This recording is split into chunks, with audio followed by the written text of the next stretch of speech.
সেদিন সন্ধ্যাবেলায় খুব স্ন্যাক্স খেতে ইচ্ছা করছিল, তারপরে হঠাৎ করে মনে পড়ে গেল আরে ফ্রিজে তো চিকেন আছে, আর ফ্রিজে যদি চিকেন থাকে দেখবে অনেক কিছু কিন্তু রেসিপি করা যায়। তাই ভাবলাম চলো আজকে একটু চিকেন পকোড়া বানিয়ে খাওয়া। এমনিতেই কয়েকদিন ধরেই চিকেন পকোড়া খেতে ইচ্ছা করছিল, বড়মশাইকে আনতে বললেও ও ভয়ে আনতে চাইছিল না। কেননা আমি আবার সব রকম চিকেন পকোড়া খেতে ভালোবাসি না। দেখবে বাজারে একরকম চিকেন পকোড়া পাওয়া যায়, বাইরে শুধু আলু আর ভেতরে একটুখানি চিকেন থাকে, তো ও ওই জন্য ভয়ে আনতে চাইছিল না। সেই জন্য আমি কিন্তু বাড়িতে বানিয়ে নিচ্ছি। দেখো চিকেনের পিসগুলোকে একদম ছোটো ছোটো করে কেটে নিয়েছি, আর ওর মধ্যে আদা রসুন আর একটু কাঁচা লঙ্কার পেস্ট দিয়ে দিয়েছি।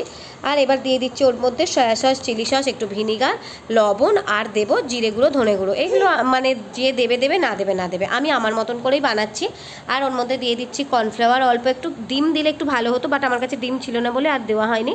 আর দিয়ে দিচ্ছি বেসন। এবার এটাকে এখন ভালো করে মাখিয়ে নেব, নিয়ে প্রায় ঘন্টাখানেকের মতন রেখে দেবো। আরও একটু বেশিক্ষণ রাখলে খুব ভালো হতো, কিন্তু আমার হাতে এত টাইম ছিল না, তো আমি 1 ঘন্টায় রেখেছিলাম।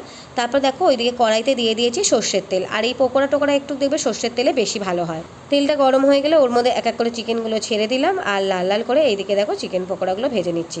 বহুত দিন পর বানালাম চিকেন পকোড়া, আর খেলামও বহুত দিন পর। তারপরে এইদিকে শসা, পেঁয়াজ, সস দিয়ে ভালো করে এটাকে সার্ভ করে নিয়েছি, আর খেতে কিন্তু দুর্দান্ত হয়েছিল। কার কার ভালো লাগে কমেন্টে কিন্তু অবশ্যই জানিও। টাটা।